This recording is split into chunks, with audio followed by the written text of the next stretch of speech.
ছোটবেলার মায়ের হাতের গরম গরম মুচমুচে পরোটা আর সেই সাথে ভাজা ডিম আর দুধ চা এখনো অনেক বেশি মিস করি। মুচমুচে গরম পরোটা চায়ে চুবিয়ে খেয়েছেন কখনো? আমার কাছে তো মনে হয় এটা একটা অসাধারণ কম্বিনেশন।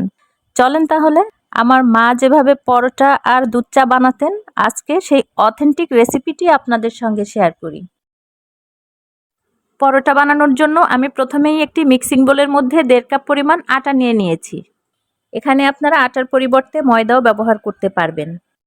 লবণ দিয়ে নিয়েছি আধা চা চামচ পরিমাণ এবং চিনি দিয়েছি 1 টেবিল চামচ।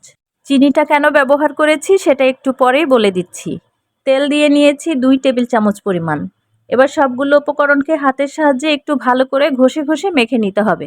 এমনভাবে মাখাতে হবে যেন সবগুলো উপকরণ খুব ভালোভাবে মিশে যায় এবং একটি আটাও যেন তেল ছাড়া শুকনো না থেকে যায়। যত ভালো করে সময় নিয়ে এই কাজটা করবেন আপনার পরোটাটা তত বেশি মুচমুচে এবং সুস্বাদু হবে। দেখতেই পেলেন আমি একটু সময় নিয়েই এই উপকরণগুলোকে মেখে নিয়েছি। এবার এগুলোকে হাতের মধ্যে মুঠি করে নিয়ে একটু চাপ দিতে এভাবে দলা পেকে যাবে এবং আলতো করে চেপে দিলেই এই দলাটা ভেঙে যাবে। তাহলেই বুঝে নিতে হবে যে মাখানোটা পারফেক্টভাবে হয়ে গিয়েছে। এবার আমি এর মধ্যে একটু একটু করে নর্মাল পানি মিশিয়ে হাতের সাহায্যে মেখে নিয়ে একটি ডো তৈরি করে নিব। এই ডোটা খুব বেশি শক্তও হবে না আবার একদম নরমও হবে না। মেখে নিতে নিতে যদি আপনার মনে হয় আরও সামান্য কিছুটা পানি লাগবে তাহলে আরও একটু পানি দিয়ে দিয়ে তারপরে মেখে নেবেন। একসঙ্গে বেশি করে পানি দিয়ে দেওয়া যাবে না। মাখানোর প্রথম দিকে ডোটাকে অনেক বেশি আঠালো মনে হবে এবং মনে হবে যে হাতের সঙ্গে লেগে লেগে আসছে, হাত ভর্তি হয়ে যাচ্ছে, কিন্তু আস্তে আস্তে মেখে নিতে নিতে হাতটাও পরিষ্কার হয়ে যাবে এবং ডোটাও একদম প্রপারলি সুন্দর স্মুথ হয়ে আসবে। একটু দেখুন আমার ডোটা মাখিয়ে নেওয়া প্রায় হয়ে গিয়েছে। এবার আরও কিছুটা সময় এটাকে মথে নিয়ে তারপর আমি এখান থেকে ছোট ছোট বেশ কয়েকটা লেচি কেটে নিব। এই লেচিগুলোর সাইজ নির্ভর করবে আমি পরোটাটা কি পরিমাণ বড় অথবা ছোট করে বানাবো সেটার উপর। আমার এখানে মেখে নেওয়া 1.5 কাপ আটা থেকে আমি 5 ভাগে ভাগ করে 5টা লেচি বানিয়ে নিয়েছি। এবারে সেখান থেকে একটা করে লেচি বোর্ডের উপরে নিয়ে একটু আলতো করে ঘুরিয়ে উপরের অংশটা মসৃণ করে সামান্য আটা ছড়িয়ে দিয়ে তারপরে ছোট্ট করে একটা রুটি বেলে নিব। এই রুটিটাকে একদম মসৃণ গোল করে বেলে নেওয়ার কোনো দরকার নেই, জাস্ট কোনো রকম একটু বেলে নিলেই হলো। এবার আমি এর উপর দিয়ে 1 টেবিল চামচ পরিমাণ তেল সমস্ত রুটিটার উপরে ছড়িয়ে দিচ্ছি। তেলের পরিবর্তে এখানে ঘিও ব্যবহার করতে পারবেন। তেলটা ছড়িয়ে দেওয়া হয়ে গেলে এবার এর উপর দিয়ে আমি কিছু আটা ছিটিয়ে দিলাম। এবার আমি পরোটার ভাঁজটা করে নিচ্ছি। প্রথমে রুটিটার 2টা পাশ ফোল্ড করে নিয়ে তারপর এক মাথা ধরে ভাঁজ দিয়ে নিলেই পরোটার ভাঁজ হয়ে গেল। আমি যেহেতু 4 কোণা করে পরোটা তৈরি করব সেজন্য আমি ভাঁজটা এভাবে দিয়ে নিয়েছি। আর যদি গোল পরোটা তৈরি করতাম তাহলে সেটা অন্যভাবে প্রসেস করে নিতাম। তো এই তো দেখুন আমার 5টা লেচি থেকেই আমি 5টা পরোটার ভাঁজ এখানে করে নিয়েছি। এবার একটি করে পরোটার ভাঁজ আমি বোর্ডের উপরে নিব এবং অল্প করে আটা ছড়িয়ে দিয়ে সেটাকে সুন্দর করে বেলে নিব। এখানে আমি পরোটাটা খুব বেশি পাতলা করব না আবার একদম মোটাও রাখবো না।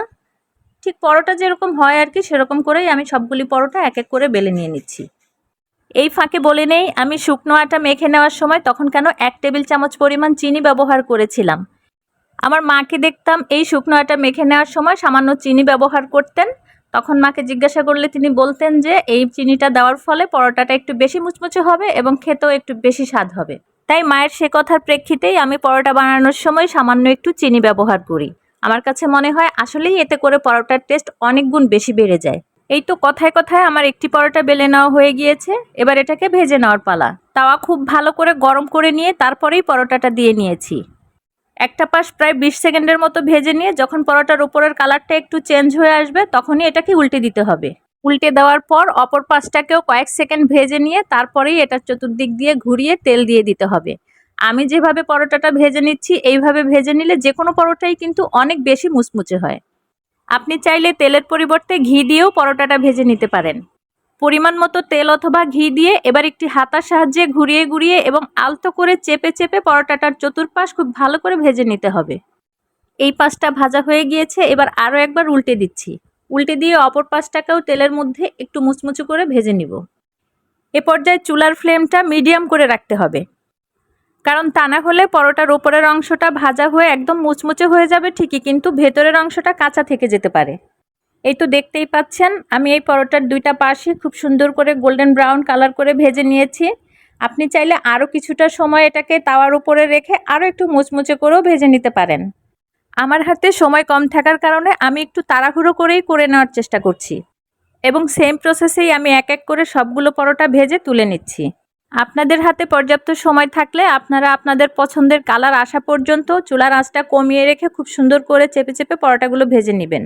এতে করে পরোটার উপরের অংশটা একদম বেশি ক্রিস্পি হবে এবং সেটা খেতে কিন্তু অসাধারণ লাগবে।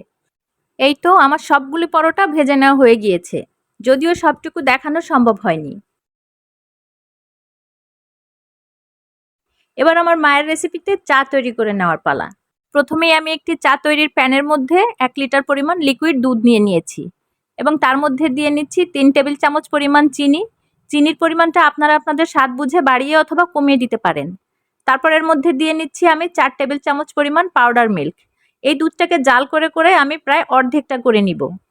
এ পর্যায়ে কিন্তু স্কিপ করবেন না, কারণ চা তৈরির জন্য অত্যন্ত জরুরি কিছু ছোটোখাটো টিপস এবং ট্রিক্স থাকবে।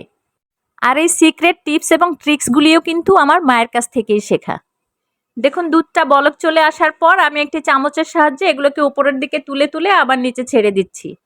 পারফেক্ট দুধ চা তৈরির জন্য এটা কিন্তু একটি গুরুত্বপূর্ণ প্রসেস। তাই যতক্ষণ ধরে এই দুধটা জাল হতে থাকবে কিছুক্ষণ পর পর চামচের সাহায্যে এভাবে দুধটাকে নেড়ে দিতে হবে এবং একটু উপরের দিকে তুলে তারপর নিচে ছেড়ে দিতে হবে। প্যানের চারপাশে যেই সরটা জমে যাবে সেটাকেও কিছুক্ষণ পর পর চামচের সাহায্যে একটু কেখে এই দুধের সঙ্গে মিশিয়ে দিতে হবে। খেয়াল রাখতে হবে দুধের উপরে যেন কোনো সর না পড়ে যায়। দেখুন আমি জাল করতে করতে এই দুধগুলোকে প্রায় অর্ধেকের থেকেও কম করে নিয়েছি। এবার চায়ের পাতা দিয়ে নিব। আমি এখানে 3 টেবিল চামচ পরিমাণ চা পাতা ব্যবহার করেছি। আপনি কি ধরনের চায়ের পাতা ব্যবহার করছেন এবং সেটার কালার কেমন আসে সেটা বুঝে এখানে চা পাতাটা ব্যবহার করতে হবে। সেক্ষেত্রে বেশি অথবা কমও লাগতে পারে। নেড়ে মিশিয়ে দেওয়ার পর চায়ে বলক আসা পর্যন্ত অপেক্ষা করেছি। বলক চলে আসার পর আবারও একটু চামচ দিয়ে ভালো করে নেড়ে চেড়ে দিচ্ছি। চা পাতা দিয়ে দেওয়ার পর কিন্তু এটাকে আর খুব বেশি সময় ধরে জাল করে নেওয়া যাবে না। সর্বোচ্চ 3 থেকে 4 মিনিট জাল করে নিয়েই চায়ে সুন্দর একটা কালার চলে আসার পর তুলে নিতে হবে।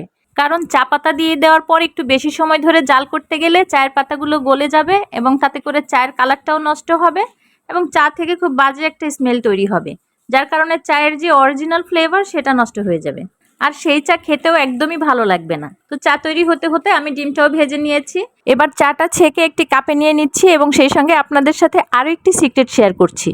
হাস্যকর হলেও সত্যি যে ক্যামেরার পেছনে হলে আমি এখানে যা করতাম সেটা হচ্ছে আমি এই চাটাকে মোটেই ছাঁকতে যেতাম না। আমি কিছু সময়ের জন্য এই চায়ের পাতিলটা একটু রেখে দিতাম স্থির হয়ে, যখন পাতিগুলো নিচে বসে যেত তখন আমি ওপর থেকে খুব সাবধানে চাটা ঢেলে নিতাম।